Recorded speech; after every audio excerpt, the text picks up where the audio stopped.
Bom dia!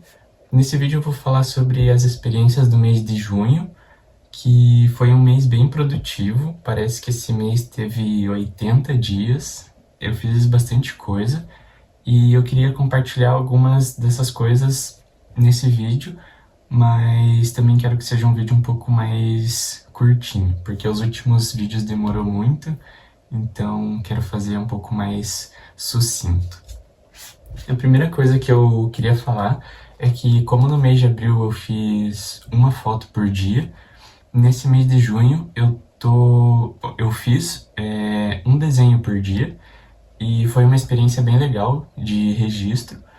Então, algo que vem acontecendo nessa autoetnografia de ficar offline, sem smartphone, são esses registros. Eu passei a registrar algumas coisas, a registrar momentos, a registrar lugares, a registrar sentimentos, seja por fotos que não foram postadas, né, no mês de abril, seja por desenhos no mês de junho. Então, basicamente, os desenhos eu fazia sobre um filme que eu vi, algo que aconteceu, algo que eu senti.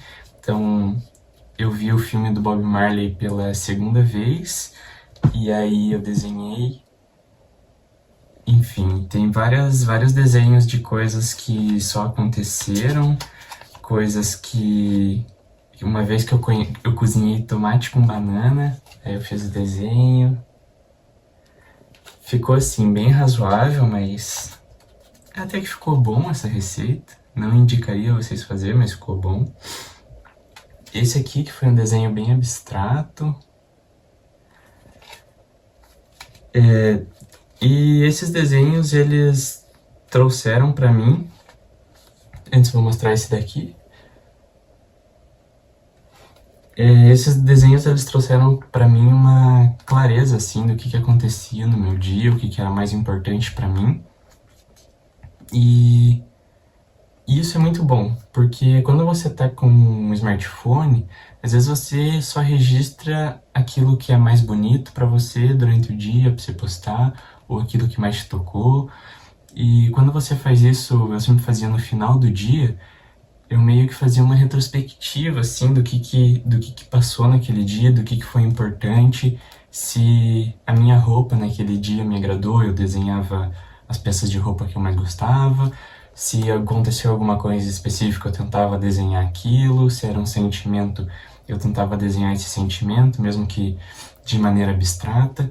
Então, a experiência de fazer esses registros de uma maneira offline, e eu acho que desenho é uma coisa muito boa, ou texto também, escrever poemas, poesias, ou fazer um diário, para comentar o que você sentiu naquele dia, ou pode ser na tua semana também.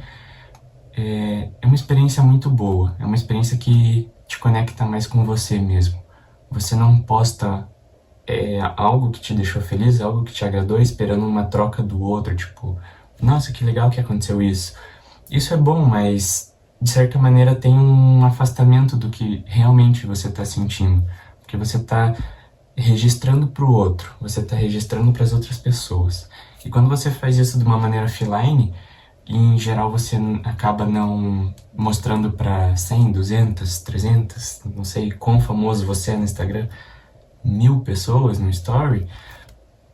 Você faz isso para você se conecta mais com seus sentimentos, você entende melhor o que é importante para você, você entende quais são os dias que são mais legais para você, se são dias chuvosos, por exemplo, ou são dias em que você trabalha mais ou que você trabalha menos. Sabe, são questões que você vai percebendo e registrando que fazem você perceber melhor a sua vida, o que está se passando, o que é importante para você. Então, essa é uma recomendação que eu faço, é fazer um desenho por dia. Aqui eu fiz 30 desenhos, então é bastante coisa, mas quando chega no fim, você quer continuar, assim. Eu falo, nossa, não vejo a hora de terminar esse mês, porque não aguento mais desenhar, todo dia desenhando. Mas aí terminou e eu tô continuando a fazer os desenhos, porque é algo bem legal. A segunda coisa que eu quero comentar é que esse foi um daqueles meses que eu não faço muitas coisas exteriores. Mesmo que eu tenha feito os desenhos, eu não criei muitos novos hábitos, eu não fiz tanto exercício físico, não dei tanta atenção para comer fruta todo dia ou coisa assim. Foi um mês muito mais interno e também foi um mês que eu comecei a escrever o meu TCC. Então, essas experiências geraram muitas reflexões e eu senti que de alguma maneira eu precisava começar a escrever isso para não perder essa a essência da experiência que eu tô fazendo. Então foi um mês que eu comecei a escrever o conteúdo do livro e eu tô muito satisfeito com o caminho que tá tomando, tá ficando bem legal. Quando ele estiver um pouco mais estruturado eu posso mostrar também, mas enfim, só queria comentar que foi um mês mais interior, mas isso gerou escritas e reflexões sobre a vida no geral, sobre os dias, sobre quem eu sou. Então foi um mês bem produtivo em questões assim de reflexão. E por fim, eu queria comentar sobre as leituras, que também me ajudaram bastante nessas questões reflexivas. Eu sinto que foram leituras bem densas, mas que foram muito importantes, assim, não foram leituras chatas ou pesadas, e eu vou recomendar elas porque são leituras muito boas, embora sejam leituras, três delas, bem antigas, mas livros escritos bem antes da atualidade, continuam sendo livros bem atuais. O primeiro que eu li foi O Nascimento da Tragédia, do Nietzsche. Foi o primeiro livro que ele escreveu e, na verdade, basicamente, vou tentar explicar quais são a ideia principal desse livro, é que ele demonstra como não só a tragédia, mas a arte e a vida em geral, ela é formada. E ele divide isso em duas vertentes, ou em duas coisas que compõem a arte, a vida e tudo mais, que é o apolíneo e o dionisíaco, onde o apolíneo seria mais voltado para a razão, ao perfeccionismo, aquilo que tem que ser feito com exímia precisão, assim, você tem que fazer, se você vai fazer falando de arte, por exemplo, vai pintar um quadro, vai ser um quadro sobre uma figura humana, tem que estar tudo proporcional, tem que ser tudo perfeitinho, enquanto o lado dionisíaco, que é um componente essencial para a arte e para a vida, e é isso que o Nietzsche defende nessa obra e em algumas outras, o dionisíaco vem a partir, entre muitas aspas, da loucura, vem das questões mais radicais, e ele comenta até de você estar bêbado para fazer arte, que é algo muito legal. Não só ele fala isso, tem um livro do Sêneca que já falou isso, que é sobre a brevidade da vida, que comenta que alguns dos maiores gênios e tudo mais estiveram no ápice da sua genialidade enquanto estavam bêbados ou coisa parecida com isso. Mas ele defende que essas duas, tanto o apolíneo quanto o dionisíaco, são importantes para a vida e para a arte. E aí ele começa a xingar Sócrates, fala que Sócrates ele só ia pro lado da razão e por isso ele não entendia nada e ele era a decadência da tragédia grega, enfim. Ele dá umas alfinetadas no Sócrates aqui nesse livro, mas é um livro bem bom para entender sobre como às vezes a gente está tão focado e tão cobrando nós mesmos para fazer algo perfeitinho e a gente não dá espaço para esse lado dionisíaco ou para esse lado mais brincalhão, mais livre que a gente tem, que faz parte da nossa natureza e que às vezes é tão importante para o trabalho, para a vida, sabe? Para coisas tão pequenas, tipo cozinhar, assim, é algo muito... Você pode fazer isso de uma maneira divertida. E às vezes a gente esquece isso na vida. Então, acho que é um livro bem bom. É meio chato de ler algumas partes, porque tem toda essa questão da história, ele fala muito sobre os gregos e tudo mais, mas é um livro bem bom. Eu indico, se você gosta de ler livros chatos, leia O Nascimento da Tragédia, é um livro bem legal. O segundo livro que eu li é um livro que trata de um tema que infelizmente é atual, que é o racismo, que já era para ter sido assim, superado, não era nem mais para existir isso há muito tempo, mas infelizmente ele está presente na nossa sociedade E o livro que eu vou recomendar é O Sol é para Todos, da Harper Lee. É um livro muito legal, que é um romance, mas que não é um romance fofinho. É um romance que é um pouco chocante, mas ao mesmo tempo ele é tranquilo de ler, porque ele é narrado por uma criança. Ela é a filha mais nova, aí tem o irmão dela que é mais velho, e o pai dela, que é um advogado. E aí, basicamente, ele tá num processo de um julgamento de um, de um suposto crime, e que envolve várias questões de racismo, e aí esse livro é todo narrado pela filha mais nova, então ele é narrado a partir da perspectiva de uma criança sobre o que é o racismo e sobre como essa injustiça está acontecendo. Ele é um livro, se eu não me engano, de 1930, então é tipo 1960, não sei, mas ele é um livro mais antigo e desde aquela época ele é um livro assim aclamado por vários públicos, porque ele é muito, muito bom. Então, vale muito a pena a leitura desse livro, porque você consegue entender como uma criança vê essas injustiças. E, enfim, não vou explicar mais, senão vou dar spoiler. É um livro muito bom, leiam. É um livro tranquilo de ler, assim, é uma escrita bem sossegada e bem importante. O terceiro livro que eu li e que eu não vou recomendar, porque eu não entendi muito, então não tem como eu recomendar se é algo bom ou ruim se eu não entendi. Mas também é um livro do Nietzsche, que é o Crepúsculo dos Ídolos. Ele é um livro curto até, mas que ele é bem denso em questão de conteúdo. Você consegue até entender alguns ensinamentos ou algumas ideias que ele coloca, como ele escreve em aforismo. Você entende algumas ideias separadas, mas como um conjunto, eu tive muita dificuldade de entender, na verdade eu não entendi, então provavelmente eu vou reler esse livro. Se você gosta de leituras complicadas, leia, porque é um livro bem... Ele é interessante, mas você precisa estar bem concentrado e já ter lido outras obras do Nietzsche para entender, porque basicamente esse é um dos livros do final da sua carreira como filósofo ou coisa assim.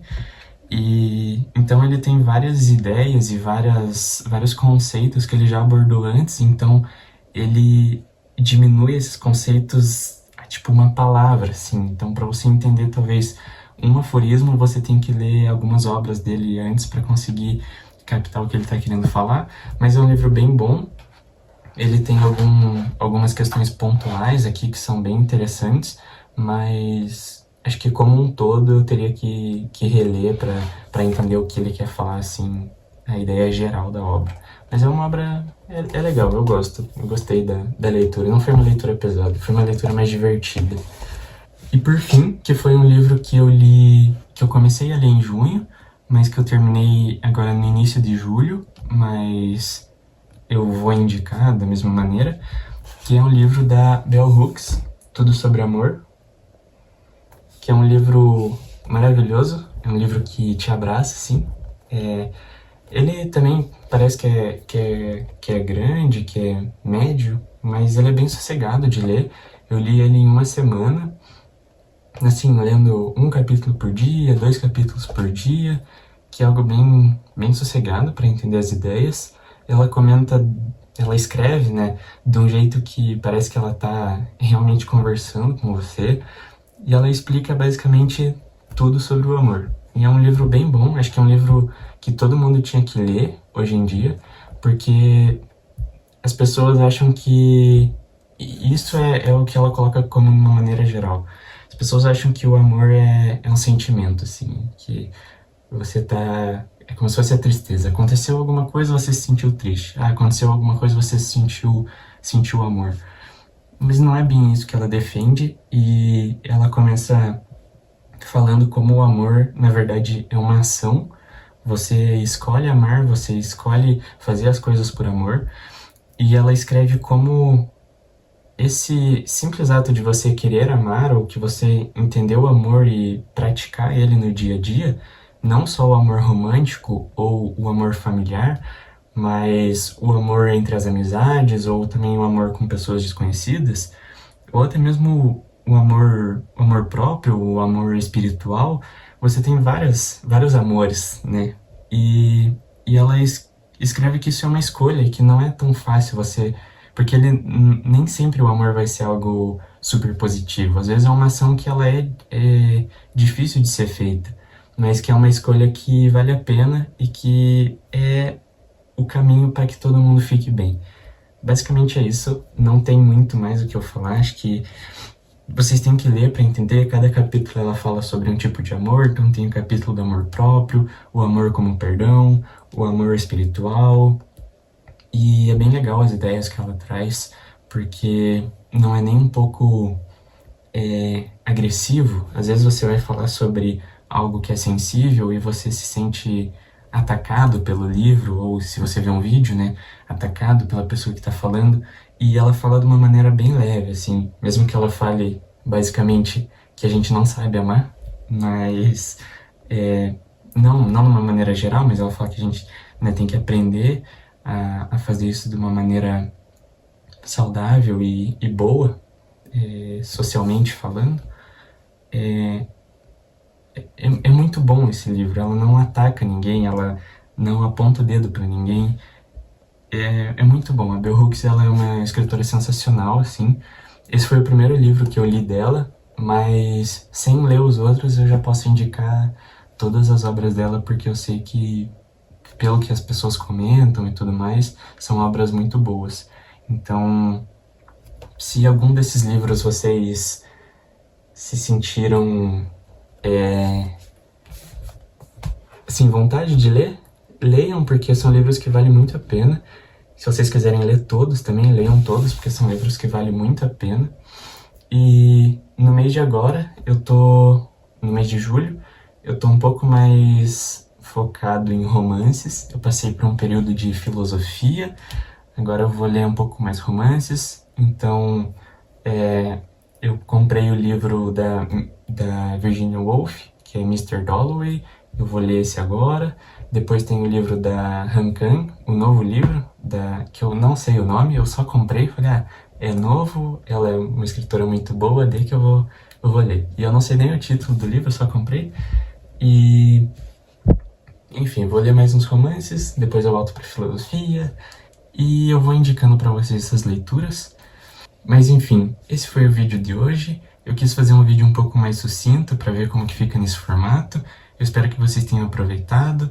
Se você gostou da experiência de fazer um desenho por dia, pode ser um desenho por semana, um poema por semana, um poema por dia, um não sei o que por dia, um não sei o que por semana, apenas acho que vale a pena registrar as coisas que fazem bem a você, de uma maneira que não seja de uma maneira que seja offline. Então, guarde para você, e o que isso te trouxer de positivo, você manda pro mundo. Não ao contrário, não faça algo, mande pro mundo e espere que isso tenha um retorno positivo. Acho que muito das redes sociais inverteram, né, esse papel do que a gente vê sobre nós e sobre como a gente tem que se sentir bem para depois fazer bem pro mundo, assim. A gente espera muito que as pessoas só se postem, fique feliz, receba elogios e isso seja bom pra gente, mas quando, na verdade, talvez não seja bem assim que as coisas devam funcionar. Não que eu esteja sendo chato ou falando a maneira certa para as coisas funcionar, mas eu acho que coisas como isso podem ser bem úteis. Enfim, eu me enrolei aqui no final do vídeo, mas espero que vocês tenham gostado, façam alguma experiência assim, leiam algum livro que eu indiquei. Se você tem alguma leitura para indicar, indique pra gente, e até o próximo vídeo.